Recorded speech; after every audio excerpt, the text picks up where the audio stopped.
c'est parfois difficile d'aider nos jeunes à trouver des points d'intérêt là, pour les motiver, pour les occuper surtout et pour les motiver à embarquer dans des projets pour faire autre chose finalement que de toujours être devant la télé ou devant les jeux vidéo. Les maisons des jeunes sont vraiment là pour vos ados un peu partout au Québec. D'ailleurs, on va en parler avec Linda Verrette, qui est présidente régionale des Maisons des jeunes de Québec. Bonjour. Et Richard Boutette, qui est animateur intervenant depuis une vingtaine d'années. Je veux pas vous vieillir, mais ça fait longtemps que vous êtes intervenant quand même. Hein? Donc, vous connaissez bien la réalité des maisons des jeunes. Et on en parle parce qu'il y a plusieurs parents qui nous écoutent. Je suis convaincue, n'ont jamais mis les pieds dans une maison de jeunes et ne savent pas ce qu'est la mission des maisons des jeunes. Alors, vous avez ce rôle-là aujourd'hui de nous dire c'est quoi. Si on parle de l'objectif des maisons de jeunes, c'est de rendre les jeunes actifs, critiques et responsables.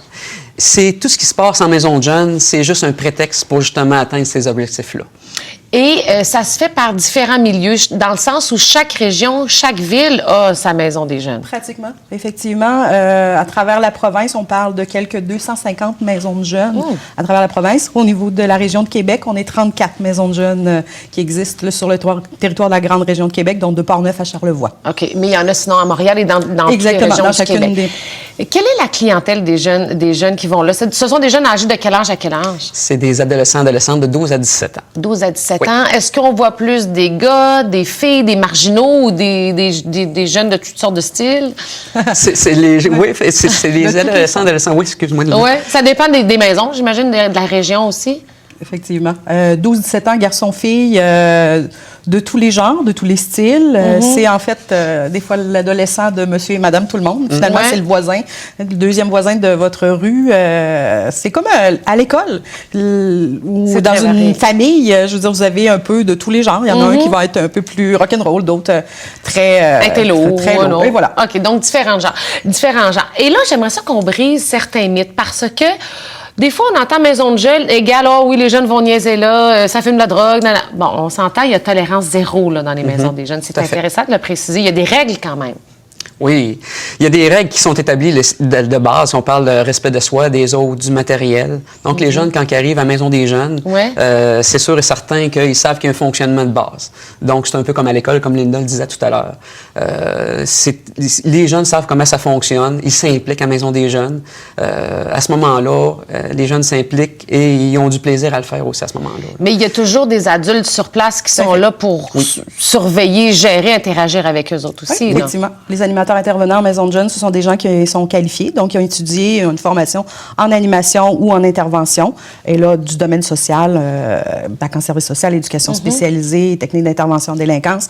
Donc, effectivement, ces gens-là qui ont une formation au plan social mettent de l'avant, vous l'avez nommé, le principe de tolérance zéro. Donc, on travaille avec un code d'éthique et on a choisi les maisons de jeunes de la région de Québec de travailler à partir du principe de tolérance zéro. Ça veut dire qu'on est une alternative, justement, à la consommation pour les jeunes, pour qu'ils vivent, finalement, quelque chose de différent à la maison des jeunes quand ils sont avec nous. Donc, une vie de groupe enrichissante, saine, où tous les projets sont possibles, finalement.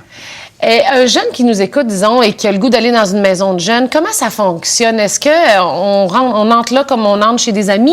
Est-ce que c'est ouvert à tous ou il y a un membership? Comment ça marche? Tout à fait. C'est à base volontaire. Fait que les jeunes viennent quand que ça leur adonne, quand ils ont le goût. Ça coûte absolument rien. On accueille le jeune, on y explique le fonctionnement, on fait faire le tour de la maison des jeunes. Des fois, ils vont venir seuls. Des fois, ils vont venir avec des amis. Fait que les jeunes viennent quand que ça leur adonne. OK. Donc, c'est pas compliqué. Et comme vous le dites, on le répète, c'est gratuit. Les aménagements, ça ressemble à quoi? On voit des images présentement. On voyait des jeunes filles jouer de la guitare. On voit des jeunes jouer au ping-pong. Il y a un aspect loisir intéressant. C'est notre levier, le loisir. En fait, c'est pas une fin en soi. Pour nous, c'est un outil. Donc, pour entrer en communication avec les jeunes, d'établir un lien et tout ça, de faire en sorte qu'ils se prennent en charge, deviennent des citoyens un peu plus actifs. Donc, le loisir, pour nous, c'est ça. C'est pas de jouer au billard, par exemple, qui est intéressant pour les maisons de jeunes. C'est sûr qu'ils fréquentent à partir du ludique. Mais à un moment donné, on souhaite les amener ailleurs. Et pour les animateurs intervenants au quotidien, ben ça devient un outil. Donc, quand je joue au billard avec le jeune, c'est pas tellement la partie de billard qui m'intéresse, c'est plus le lien que je vais créer avec lui, comment poser des questions, comment ça a été dans sa journée, prendre de ses nouvelles, s'assurer que, bon, ça va bien, tout ça. Donc, c'est une famille à grande échelle, en fait, de recréer. On le dit, c'est une maison de jeunes. Donc, on recrée un peu l'univers de la famille, mais sans les parents au quotidien. Alors, un petit lieu chasse gardée pour nos ados. Pour les ados. Et bon, vous le disiez au début, bon, c'est gratuit, les jeunes viennent quand ils veulent, viennent quelques soirées pour voir un peu à quoi ça ressemble, mais à un moment donné, vous leur demandez une implication un peu plus officielle là, pour qu'ils puissent entrer vraiment comme membres de façon plus régulière de ces maisons-là. Hein? Tout à fait. Effectivement, au niveau ils peuvent s'impliquer sur des comités, que ce soit le comité de jeunes, le comité de programmation. Ils peuvent aussi embarquer sur le conseil d'administration. Les jeunes, c'est ça, on demande à quelques jeunes à chaque année, au moins 2 jeunes qui s'impliquent au niveau du conseil d'administration. Au niveau des projets, chaque maison de jeunes a des projets différents. On peut faire des projets artistiques. On peut faire projet de voyage à chaque année. On fait aussi de l'autofinancement, qui est assez important en maison de jeunes pour pouvoir se défrayer des activités qui sont plus onéreuses, sont plus payantes. Donc, oui, parce que ce sont des maisons qui relèvent, dans le fond, c'est le ministère qui vous fournit les sous pour survivre? En fait, notre principal bailleur de fonds, c'est le ministère de la Santé et des Services sociaux, donc plus près des services sociaux en ce qui nous concerne. C'est environ 70% de notre budget qui nous provient du ministère. Autrement, souvent les villes sont mises à contribution, de façon plus indirecte parfois, en prêtant des locaux gratuits aux maisons de jeunes, en les soutenant dans leur fonctionnement quotidien. Et on s'autofinance là, pour un bon 20%, donc soirées bénéfices de toutes sortes. Et vous pouvez imaginer, on l'a à peu près fait. En maison de jeunes, je pense qu'on pourrait facilement écrire une maîtrise sur les activités d'autofinancement. Ah, c'est vrai? C'est vrai. On va faire une courte pause et au retour, on va parler concrètement de genre de sujet que vous discutez entre jeunes.